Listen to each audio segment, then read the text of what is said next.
You ask Tiger to solve. This deals with linear equations with one unknown. The final result is t equals -21/2. Let's solve it step by step. Simplify the expression. Combine like terms. Swap sides. Isolate the t. Multiply both sides by inverse fraction 7/-4.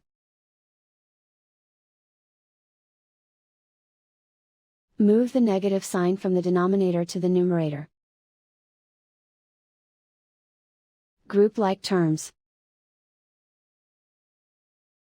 Multiply the coefficients. Simplify the arithmetic.